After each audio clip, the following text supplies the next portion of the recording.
The effects of social media on the brain. Did you know that 1/3 of the world's population uses social media? That's over 2 billion people. In today's society, and especially as teens, everyone is on their phones and on social media. Everyone is constantly connected in this network of constant information. Over the past decade, technology and social media have grown and changed tremendously, completely rewiring our relationships, our education, and our daily routines. But did you know that technology and social media are also rewiring our brains and nervous system? Yeah. Internet addiction. Studies have shown that 5 to 10% of internet users are unable to control the amount of time they spend online. That, by definition, is an addiction. Though an internet addiction is a psychological addiction opposed to a substance addiction, the two are very similar. MRI scans have shown in patients with an internet addiction, when compared to those with a substance addiction like drug or alcohol, they have similar degradation of the white matter in their brain, specifically in the lobes that control emotions, attention span, and decision making. Well, what does this all mean? It means that uncontrollably pressing the next episode button on Netflix over time can have the same effects on the brain as would using a drug. Crazy! Most of us are like, we're not addicted, I've got self-control, can't touch me. But think about it. It's like using a drug just once. Even though you're not addicted, it's still having that same degradation on your brain. It's just not on a regular basis. Though social media is on a much smaller scale, it has been proven through this study to have similar effects over time. So you could say it's the equivalent to using a drug now and then. Even though you're not addicted, it's still causing damage. In terms of addiction, social media is better compared to alcohol than a drug. Social media is just that. When used in healthy proportions, it's fine. But it's when you're using it excessively that it becomes detrimental. It's like drinking 5 beers every day. Maybe you're not addicted, but it's still bad. The bottom line is that you don't have to be addicted to have serious damage. The effects of dopamine. Whether it's playing a game on your phone or having an active social media presence, your brain is getting rewards with very little effort. A reward might be, for example, getting to the next level on a game or gaining another follower on a social media. When you get these rewards, your brain releases dopamine. Dopamine is the feel-good chemical in your brain. It's basically a hormone that, quote, makes you happy. It basically makes your brain go like, yes! So naturally, your brain wants more dopamine, wants more, yes! And your brain is smart. Over time, your brain learns these patterns of when you get these rewards through social media and through games, and it rewires itself to, quote, desire them more, to crave them. Your brain is literally rewiring itself to desire getting more followers. Okay, well, maybe not exactly, but it's still the same premise. Your brain is basically like, oh, that's good, I want more. That's why we get that pathetic rush of excitement when we see that little orange bubble on our screen of Instagram saying that we have a new follower. Also, MRI scans have shown that more dopamine is released when you're talking more about yourself. That's why everyone loves talking about themselves.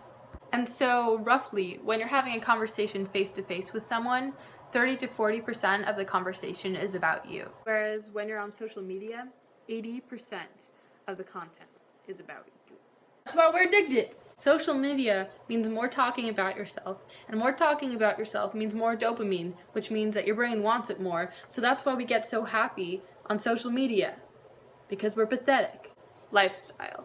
The first and the creepiest is phantom vibration syndrome. Phantom vibration syndrome is when your brain perceives an itch as a phone vibration. A study conducted at a university showed that 89% of the 290 undergraduates had experienced phantom vibrations at least once or twice a week. This means that our nervous system is rewiring itself to respond to an itch as a phone vibration and to perceive something that used to be common as something that is now in the 21st century. How many times have you thought that you've gotten a text from the vibration, but you haven't?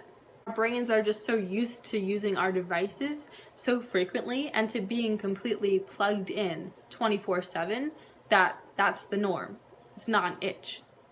It's a text. Also under the lifestyle category is sleep and social media. This is where it gets a little scary. I don't know about you, but every night I'm on my phone until I fall asleep. They're the last things that we see before we fall asleep and the first thing we see when we wake up in the morning.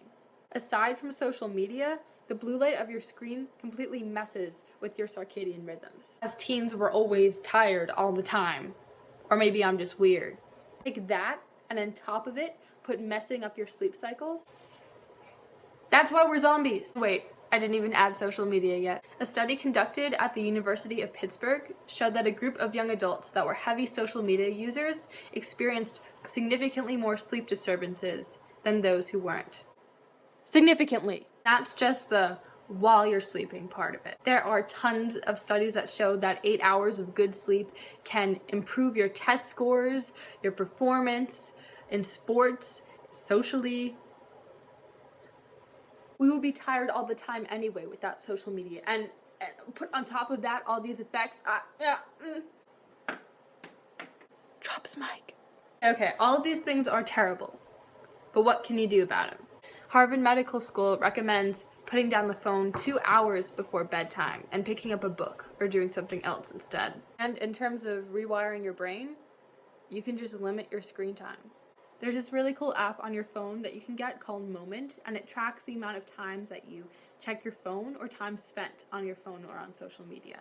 I challenge you to do it for a day and see how much time you actually spend on your phone. It may surprise you. The average American spends 4.7 hours a day on their phone, and that's not including time spent on computers or anything else.